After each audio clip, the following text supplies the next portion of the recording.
بسم اللہ الرحمن الرحیم۔ ہمارے معاشرے میں اکثریت شادی سے پہلے منگیتر سے بات کرتی ہے۔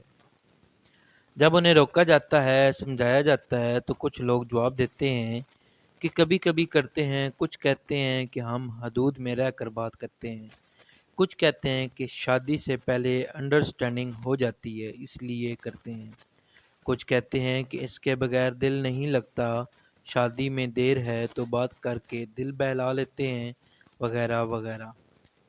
یقین جانیے یہ تمام دلائل ذرا برابر وزن نہیں رکھتے۔ سیدھی بات ہے، ہمارا اپنے نفس پر کنٹرول ہی نہیں ہے۔ ہم خواہشات کے غلام بنے ہوئے ہیں، جو دل کہتا ہے وہ ہم کرتے ہیں، ضمیر کی آواز ہمیں نہیں آتی۔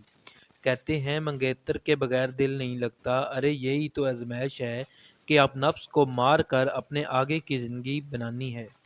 یہی تو امتحان ہے کہ اللہ کے حکم کو اوپر رکھتے ہیں یا اپنے دلی خواہشات کو۔ جہاں 20 سے 25 سال انتظار کیا، وہاں 1 2 سال انتظار کرنے میں کیا برائی ہے؟ لیکن نہیں، ہم تو اپنے نفس کی مانیں گے۔ ایک ساتھی کہنے لگا، کبھی کبھی کرتے ہیں۔ ارے جناب، کبھی کبھی بھی کیوں کرتے ہو؟ یہ تمہارا کبھی کبھی کسی دن گلے میں آ جائے گا، پھر ساری عمر ایک دوسرے کو تانے دیتے پھرو گے۔ شادی کے بعد بہت بدل گئے ہو۔ ایک ساتھی نے کہا، انڈرسٹینڈنگ ہو جاتی ہے، جیسے کوئی عربی کسی اجمی سے نکاح کر رہا ہو جو انڈرسٹینڈنگ کی انہیں ضرورت ہے۔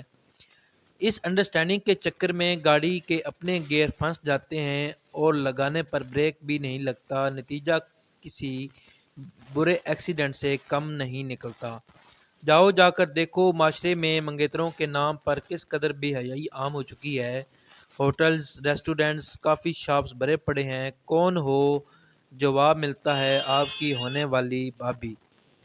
تحفے طوائف کی لین دین، بڑا مہنگا اینڈرائڈ موبائل گفٹ کیا جا رہا ہے، کڑھائی والے سوٹ ہدیہ کیا جا رہا ہے، یہاں تک کہ بات محدود نہیں ہوتی، بعض تو تمام حدیں پار کر جاتے ہیں، یہاں لکھنے میں شرم آتی ہے۔ دراصل منگیتر سے بات کرنا تمام برائیوں کا زینہ ہے۔ پہلے بات ہوتی ہے، کہیں گے صرف بات کرتے ہیں، پھر دیکھنا دکھانا ہوگا، پھر آہستہ آہستہ ایک دوسرے کے لیے گفٹ خریدے جائیں گے، بات آگے بڑھے گی، ملاقات کرنے کے مواقع ڈھونڈے جائیں گے، بات کرتے کرتے آہستہ آہستہ دوسرے گناہوں کی طرف جانے لگتا ہے۔ کہتے ہیں، میڈم آپ پرانے خیالات کی مالک ہیں، ہم تو صرف موبائل پر بات کرتے ہیں۔ اس کا مختصر جواب یہ ہے کہ نئے خیالات کے ذریعے آپ خود منگیتر کو اپنے ہاتھ سے خراب کر رہے ہو۔ ساری شرم حیا، ادب و آداب تم خود اپنے ہاتھ سے ختم کر رہے ہو۔ نکاح کی برکتیں، رحمتیں سب اپنے ہاتھ سے ختم کر رہے ہو۔ جو لوگ نکاح سے پہلے موبائل فون پر باتیں کرتے ہیں، نکاح کے بعد ان کی زندگی پر 100% اس کے اثرات مرتب ہوتے ہیں۔ لہٰذا اس چیز سے دور رہنا چاہیے، اپنے نفس کو قابو پانا چاہیے۔ آپ کی ہی منگیتر ہے، کیوں اس سے بات کر کے اسے خراب کر رہے ہو؟ تھوڑا سا صبر کر لو، ابھی وہ غیر محرم ہے، اس سے بات کرنا گناہ کبیرہ کے زمرے میں آتا ہے۔ صرف نکاح والی رات بات کرو، نکاح والی رات ملاقات کرو، کھل کر باتیں کرو، کھل کر ملاقاتیں کرو، جو دل چاہتا ہے وہ کرو، لیکن نکاح سے پہلے تھوڑا کنٹرول کرو۔ یقین کریں، جو لوگ منگیتر سے بات نہیں کرتے، اللہ کا حکم اور رسول اللہ صلی اللہ تعالیٰ علیہ وآلہ وسلم کے فرمان کا پاس رکھتے ہیں، اس عمل کو گناہ کبیرہ مانتے ہیں، ایسے لوگوں پر نکاح والی رات خدا کی خاص رحمتیں اور برکتیں نازل ہوتی ہیں۔ ایسے جوڑوں کو اللہ اپنے حفظ و امان میں رکھتا ہے، جو اپنے نفس پر قابو کرتے ہیں، حکم باری تعالیٰ کو اولین ترجیح دیتے ہیں۔ کاش کہ یہ بات تیرے دل میں اتر جائے۔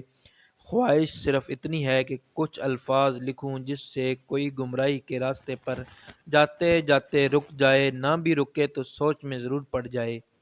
اگر آپ مسلمان ہیں، اللہ اور اس کے حبیب حضرت محمد مصطفیٰ صلی اللہ تعالیٰ علیہ وآلہ وسلم سے جڑا رہنا چاہتے ہیں تو اس ویڈیو کو لائک کریں، چینل کو سبسکرائب کریں۔ جزاک اللہ خیرا کثیرا۔ اللہ حافظ۔